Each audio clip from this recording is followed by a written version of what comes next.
देख रहे हैं आप, मैं हूं आपके साथ अतिया मुजीब। शुरुआत करेंगे इस उर्दू खबरनामे की। सबसे पहले नजर डालेंगे कुछ अहम सुर्खियों।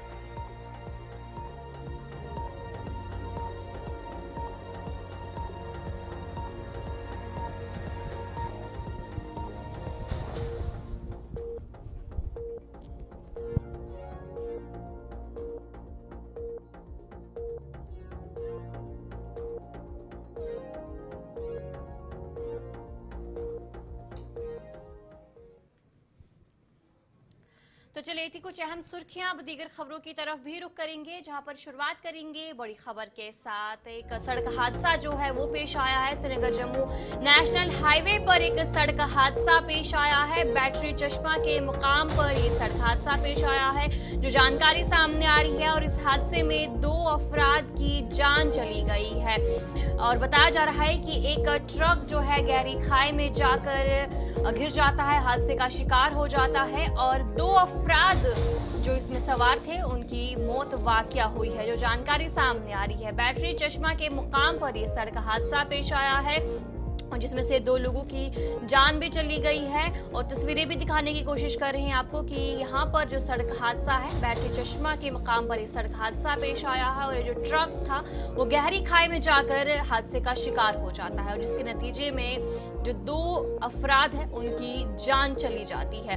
2 अफराद की जान चली जाती है। और ये हादसा बैटरी चश्मा के करीब पेश आया, जहाँ पर एक ट्रक हादसे का शिकार हो गया। और हादसे का शिकार नतीजे में जो 2 अफराद हैं की मौत वाकया हुई है, जहां पर एक शख्स की शिनाख्त भी हुई है। हालांकि दूसरे शख्स की शिनाख्त अभी तक नहीं हो पा रही है।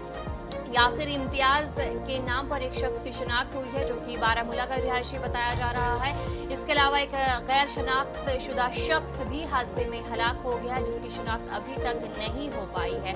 पुलिस और मुताल्लिका हुकाम ने हादसे की मजीद तहकीकात शुरू की है कि आखिर जो हादसा है ये कैसे पेश आया। इस हवाले से जानकारी जो है तहकीकात की जा रही है। तस्वीरें भी आपको दिखाने की कोशिश कर रहे हैं कि ये वही जगह है जहां पर जो ट्रक है वो हादसे का शिकार हो जाता है, गहरी खाई में जाकर गिर जाता है, जिसके नतीजे में जो 2 अफराद थे उनकी मौत वाकया हो जाती है। फिलहाल पुलिस इस हवाले से तहकीकात कर रही है।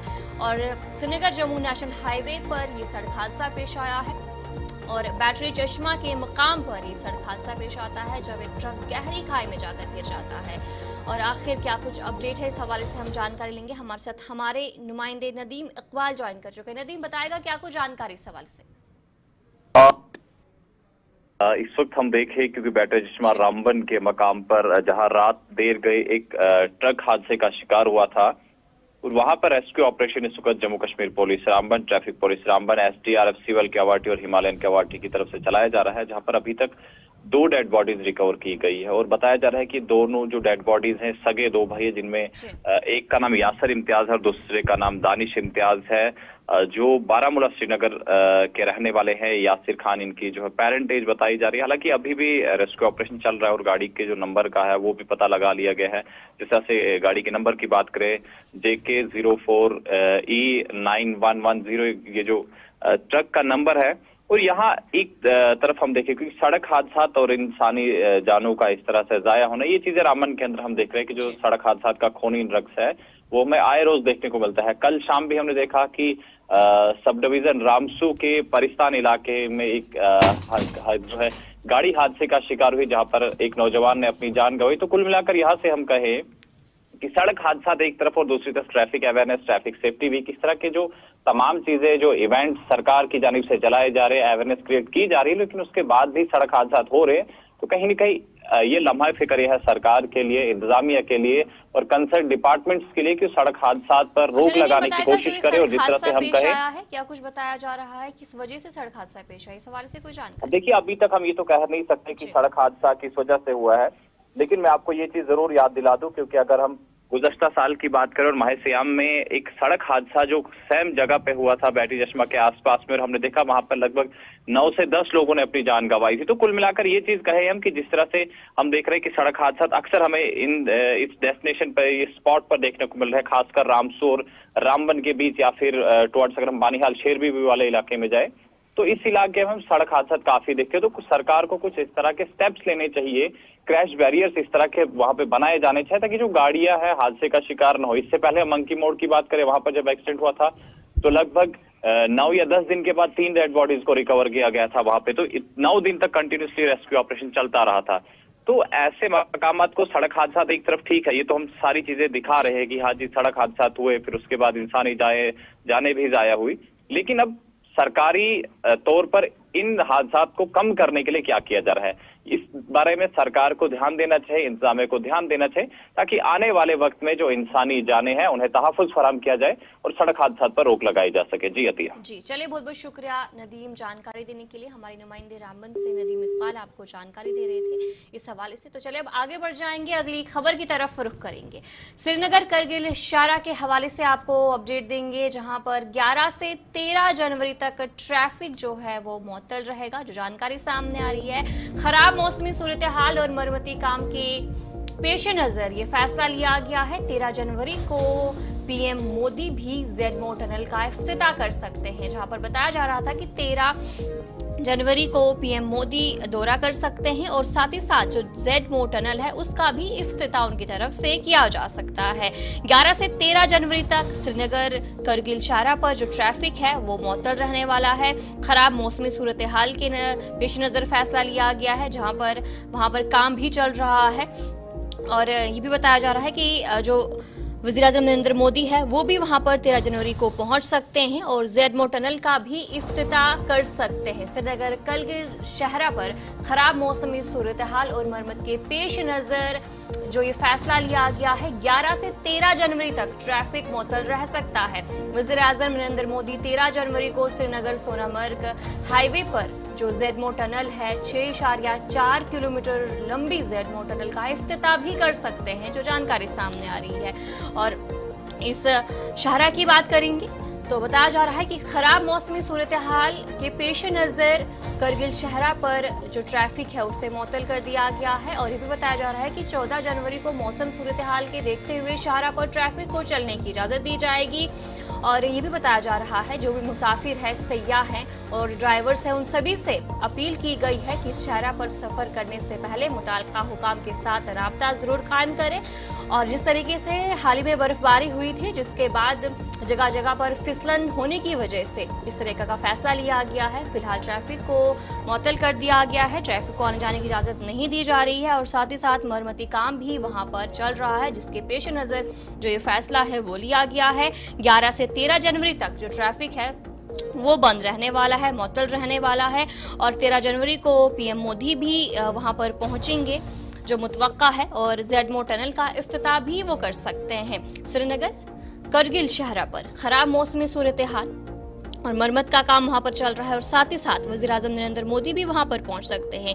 इन सभी चीज़ों के पेश नज़र फिलहाल ट्रैफिक को बंद कर दिया गया और सभी से अपील की गई है कि शाहराह की तरफ रुख ना करें। और अगर आप सफ़र करने के लिए जाते हैं, सबसे पहले मुताल्लिका हुकाम के साथ राब्ता ज़रूर कायम करें, उसके बाद ही शाहराह की तरफ रुख करें। और इसके अलावा जेडमो टनल के हवाले से भी आपको बताएंगे कि 6.4 किलोमीटर जो लंबी जेडमो टनल है उसका इफ्तिताह भी हो सकता है। वज़ीर-ए-आज़म नरेंद्र मोदी पहुंच सकते हैं और इसका इफ्तिताह कर सकते हैं जो मुतवक्का है। फिलहाल क्या कुछ होगा इस हवाले से भी हम जानकारी लेंगे, लेकिन फिलहाल जो जेडमो टनल है वो पूरी तरीके से तैयार हो गया है। वज़ीर-ए-आज़म नरेंद्र मोदी कभी भी पहुंचकर इफ्तिताह कर सकते हैं, लेकिन जो खबर सामने आ रही है कि जो वज़ीर-ए-आज़म नरेंद्र मोदी जो है 13 जनवरी को इस टनल का इफ्तिताह कर सकते हैं।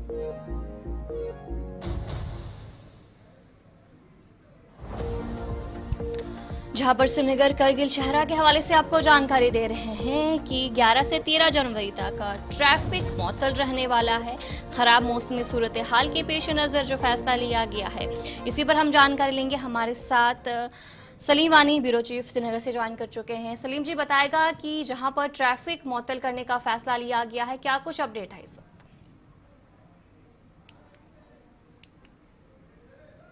राजमार्ग है, जो आपने देखा पिछले 2 हफ्तों से मुसलसल जो सुर्खी में रहा है, क्योंकि जोजिला पास हो या हंग का एरिया हो जो काफी स्लिपरी है और उसके बाद जहाँ पे कोहरा भी जम जाता है, तो उसी का कारण है कि पिछले 2 हफ्ते से गुलिस्तान टीवी नेटवर्क ने भी यही कहा था कि जोजिला करगिल के टनल को ओपन किया जाए। और इस खबर की अब तस्दीक हुई कि 13 जनवरी को खुद Narendra Modi prime minister of India इसको इनाग्रेट करेंगे। पिछले 2 दिन से यहाँ पे जो चहल पहल है, टॉप ऑफिशियल्स यहाँ पे पहुंचे हैं, एसपीजी का टीम भी पहुंचा है गगनगीर, और पूरी तरह से वहाँ पे तैयारियां हुई। और जो आपने यहाँ पे बात छेड़ी है कि जो जोजिला पास 11 जनवरी से 13 जनवरी तक बंद रहेगा, इसकी तस्दीक कल एसएसपी ट्रैफिक ड्यूटी जो लेह के हैं अल्ताफ शाह साहब, उसने यहाँ पे एक ऑर्डर भी एडवाइजरी निकाली है कि 11 जनवरी से 13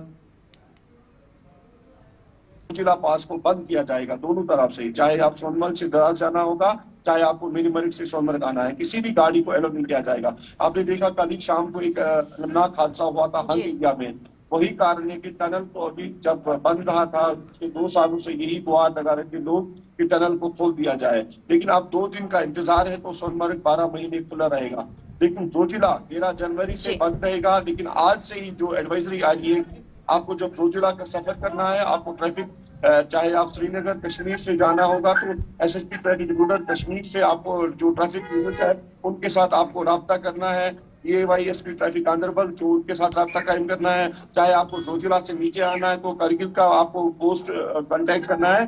किसी भी गाड़ी को ऐसे घूमने वहां पे चलने की इजाजत नहीं होगी। और इसलिए बाज़ाब्ता तौर पर एसएसपी ट्रैफिक यूटी ने एक ऑर्डर भी एडवाइजरी इजरा की है कि वो 3 दिन मुसलसल ट्रैफिक वहां पे सस्पेंड रहेगा। जी चलिए, बहुत बहुत शुक्रिया जानकारी देने के लिए। हमारे साथ सलीम वानी, ब्यूरो चीफ श्रीनगर से आपको अपडेट कर रहे थे। तो चलिए अब आगे बढ़ जाएंगे, जहां पर दिल्ली एनसीआर में धुंध की वापसी देखने को मिल रही है। दिल्ली हवाई अड्डे पर सुबह जो है परवाजें भी ताखिर का शिकार हुई है। और जहां पर जम्मू कश्मीर के हवाले से बात करेंगे तो 16 जनवरी तक बर्फबारी नहीं होगी, महकमा मौसमियात की तरफ से जानकारी दी गई है। और 11 जनवरी को हल्की बारिश का इम्कान जो है वो हो सकता है। दिल्ली एनसीआर की बात करेंगे तो वहां पर धुंध लगातार देखने को मिली। आज सुबह भी वहां पर धुंध हुई है। और साथ ही साथ जो हवाई अड्डे पर सुबह परवाजें हैं वो भी ताखिर का शिकार हुई है। और वहीं जम्मू कश्मीर के मौसम के हवाले से बात करेंगे, जहां पर 11 जनवरी को हल्की बारिशें हो सकती हैं और 16 जनवरी को बर्फबारी जो है 16 तक नहीं होगी, महकमा मौसमियात की तरफ से जानकारी दी गई है। जहां पर दिल्ली एनसीआर में शदीद ठंड की लपेट में, जहां सुबह हदनिगाह काफ़ी कम देखने को मिली थी। दिल्ली की सड़कों पर गाड़ियां रेंगती हुई नजर आई और ड्राइवरों को हंगामी लाइट्स का सहारा भी लेना पड़ा। आप खुद अंदाजा लगा सकते हैं कि वहां पर कितनी ज़्यादा धुंध जो थी वो सुबह देखने को मिली। और जिसके बाद जो परवाजें हैं वो भी ताखिर का शिकार हुई हैं। और बताया जा रहा है कि जो ट्रेन थी उन पर भी असर ज़रूर देखने को मिला। सुबह धुंध काफ़ी ज़्यादा वहाँ पर देखने को मिली और एयरपोर्ट पर जो फ्लाइट्स थी उनकी रवानगी और आमदरफ्त में रुकावट पैदा हुई। और इसके अलावा जम्मू कश्मीर के हवाले से बात करेंगे तो फिलहाल जम्मू कश्मीर में महकमा मौसमियात की तरफ से जानकारी दी गई है कि जम्मू कश्मीर में 16 तक बर्फबारी नहीं होगी। और 11 जनवरी की बात करेंगे तो वहां पर 11 को हल्की सी बारिश जो है वो मुतवक्का है। महकमा मौसमियात की तरफ से जानकारी जो है वो दी गई। तो चलिए अब आगे बढ़ जाएंगे, अगली खबर की तरफ रुख करेंगे। दिल्ली रेल सर्विस की बात करेंगे। कटरा स्टेशन पर मुसाफिरों को ट्रेन जो है वो तब्दील करनी पड़ेगी। दिल्ली कश्मीर रेल सर्विस के हवाले से बात करेंगे, जहां पर कटरा स्टेशन पर मुसाफिरों को ट्रेन जो है वो तब्दील करनी पड़ सकती है। कश्मीर से नई दिल्ली तक कोई बराह रास्त ट्रेन नहीं चलेगी।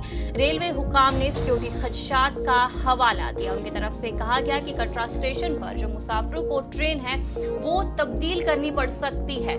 कश्मीर से नई दिल्ली तक कोई भी बराह रास्त ट्रेन नहीं चलेगी। कश्मीर से नई दिल्ली तक कोई बराह रास्त ट्रेन नहीं होगी। कटरा रेलवे स्टेशन बोर्डिंग और डिबोर्डिंग के लिए पॉइंट के तौर पर काम करेगा। रेलवे हुकाम ने सिक्योरिटी खदशात का हवाला देते हुए तस्दीक की है कि कटरा स्टेशन वो मकाम होगा जहां मुसाफिरों को ट्रेनें तब्दील करने की जरूरत होगी।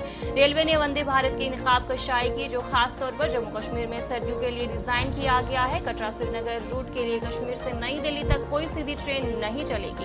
कटरा रेलवे स्टेशन बोर्डिंग और डिबोर्डिंग के लिए पॉइंट के तौर पर काम करेगा। श्रीनगर जाने वाली या नई दिल्ली से वापस आने वाली तमाम ट्रेनें ट्रांसशिपमेंट के लिए वैष्णो देवी रेलवे स्टेशन पर रुकेगी। और ईटीवी भारत ने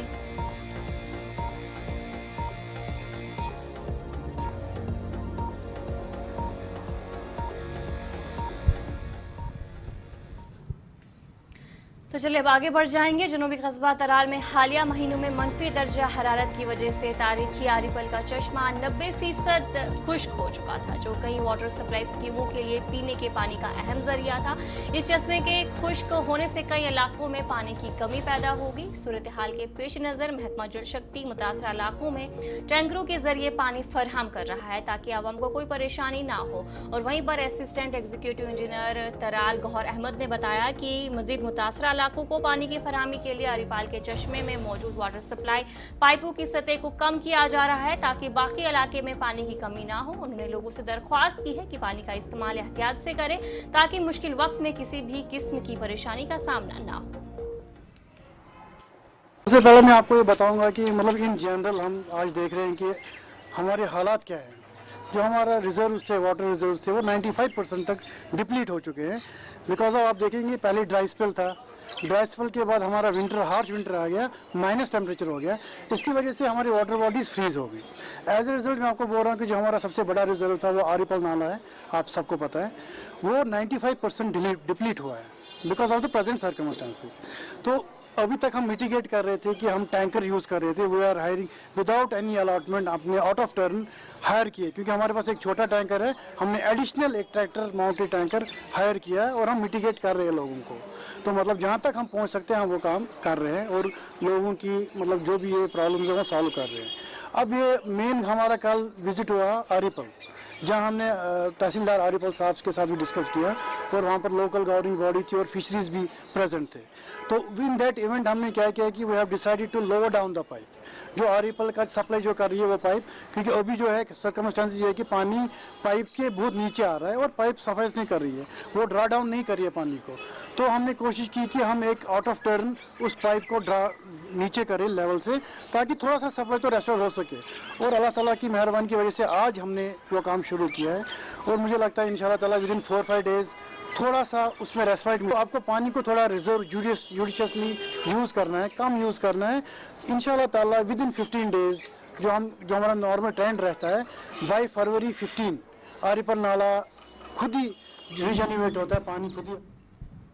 पुलवामा में नेशनल इंस्टीट्यूट ऑफ टेक्नोलॉजी के क़याम पर नेवा पुलवामा के किसानों ने एतराज़ किया था। ताहम पुलवामा के मुख्तलिफ समाजी हलकों से ताल्लुक़ रखने वाले अफराद इस तालीमी इदारे के क़याम के हक़ में हैं। इस सिलसिले में कुछ रज़ाकार और पढ़े लिखे नौजवानों ने मुल्क के वज़ीर आज़म, जम्मू कश्मीर के LG और वज़ीर आला को मेमोरेंडम देने का फैसला किया है। उनका मानना है कि NIT के क़याम से पुलवामा में तालीमी मयार में बेहतरी आएगी। देखिए, हमारा यही ख्याल है। I am on behalf of the youth of Pulwama यही रिक्वेस्ट है माननीय प्रधानमंत्री से, हमारे एजुकेशन मिनिस्टर से और ये हमारे जो LG साहब है उनसे यही हमारी दरख्वास्त रहेगी कि ये जो इंस्टीट्यूशन जो यहाँ पे कायम किया गया, ये प्रपोज किया गया है, तो उसको जो इसकी प्रपोजल साइट है वहीं पे कायम किया जाए, इर्रेस्पेक्टिव ऑफ की जो कोई पॉलिटिकल अनासिर हमारे यहाँ पे पैदा हो गए जो इसको रिलोकेट करना चाहते हैं। ये एक हमारे लिए पुलवामा के लिए एक यूथ एम्पावरमेंट का सबसे बड़ा मॉडल होगा, ना सिर्फ यूथ एम्पावरमेंट के लिए बट एक इकोनॉमी को बूस्ट करने के लिए एक सबसे बड़ा हमारे पास एक मॉडल इस सिमत में होगा। तो अगर हम देखें नेशनल इंटीग्रेशन को, पुलवामा को एक किसी दूसरे परसेप्शन जो कुछ सालों में देखा जा रहा था, तो वो परसेप्शन चेंज करने के लिए ना ये एक सबसे बड़ा उस हिसाब से एक मॉडल होगा कि हम अपनी पुलवामा की जो है इमेज वो किसी दूसरे एक नेशनल इंस्टीट्यूट होने के नाते से वो कायम करे। तो मेरी गुजारिश रहेगी हमारे LG साहब से, हमने उनसे टाइम भी मांगा है, हम शायद 10 तारीख को उनसे मिल रहे हैं, एक मेमोरेंडम पेश कर रहे हैं पुलवामा के युवाओं की ओर से और पुलवामा के जीज़त शहरी जो हमारे साथ इस तहरीक में अभी जुड़ गए। तो on behalf of all of the people of Pulwama we will be just requesting the honourable LG कि जो इंस्टीट्यूशन जो नेशनल लेवल का एक इंस्टीट्यूशन जो कायम किया गया है, प्रपोज किया गया है, उसको पुलवामा में ही जो है वो कायम किया गया। एक खुशाइंदा बात है कि पुलवामा में ऐसा इदारा आ रहा है और हम सारे पुलवामा के जितने भी लोग हैं इस इलाके के, वो इसका खैर मकदम करते हैं। तकरीबन जो पढ़े लिखे लोग, जो यहाँ के दानिश्वर लोग हैं, वो तो यही चाहते हैं कि ऐसा इदारा पुलवामा में हो पुलवामा की अगर तरक्की और डेवलपमेंट की बात की जाए तो ऐसे इदारे से ही डेवलपमेंट दिखाई देती है, ऐसे इदारे से ही डेवलपमेंट होती है। हमारे अगर कहीं किसी जगह पर किसी भी इलाके में अगर हम तरक्की के लिए कोई बात करें कि इसकी तरक्की कैसी है, तो उस इलाके की पहले हमें देखने की एजुकेशन का निज़ाम कैसा है। इन चीज़ों को देखकर ही हम कहते हैं कि उस इलाके की तरक्की है कैसी है। तो यहाँ पुलवामा में ये जो एक इंस्टीट्यूट जो इदारा आ रहा है, बहुत बड़ा एक इंस्टीट्यूट आ रहा है, ये हमारे लिए हम उस सारे जो जितने भी तबके के लोग हैं पुलवामा में, वो सारे इसकी हिमायत करते हैं, उसका खुशामदीद करते हैं। और हम इसके लिए जितने भी ये जो इलाका नीवा है, जिस इलाके से ये ज़मीन जाती है, उसके लिए जो अगर कुछ लोगों ने वहाँ गवर्नमेंट से जैसे सुनने में आया है कि उन्होंने बैंकों से लोन लिया है या गवर्नमेंट से कर्ज लेकर वहाँ पर इन्वेस्टमेंट की है उस ज़मीन पर, तो उसके बदले उनको कोई अच्छा सा खास मुआवजा मिलना चाहिए। और मैं ये भी कहना चाहूँगा कि वो जो इदारा बन रहा है तो ज़्यादा से ज़्यादा रिजर्वेशन पुलवामा की होनी चाहिए। और जो ये लड़के वहाँ पर जिन लड़कों ने पढ़े लिखे लड़के हैं उन्होंने वहाँ इन्वेस्टमेंट किया है, उनके लिए भी खास ख्याल रखा जाए और उनका जो रोजगार है अगर।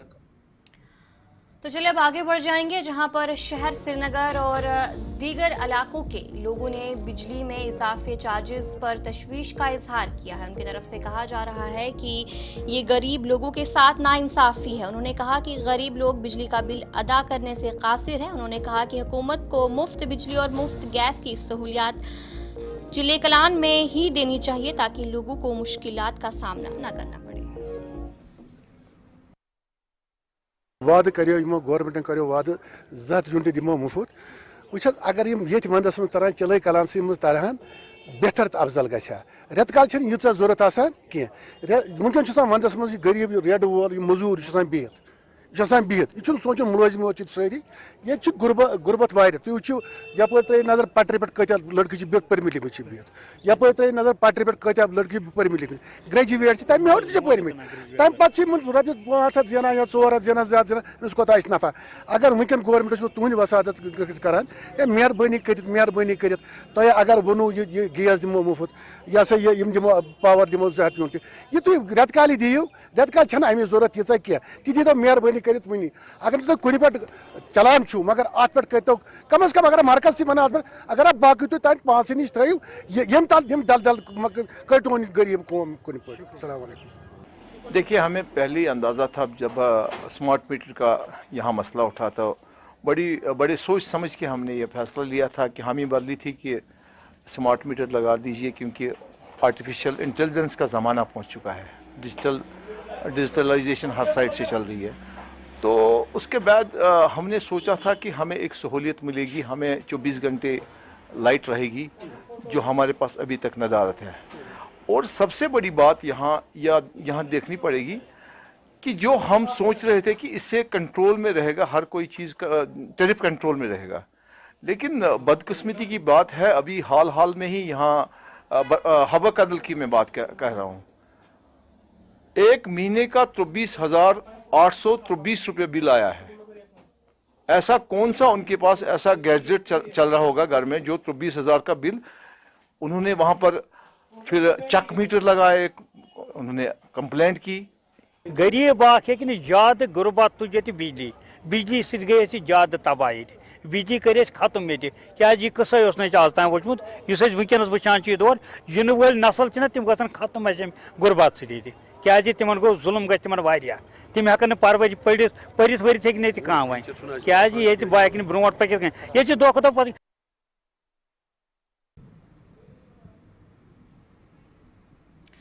तो चलिए इस उर्दू खबरनामे में इतना ही। अभी के लिए मुझे दीजिए इजाजत और आप बने रहिए गुलिस्तान न्यूज़ के साथ।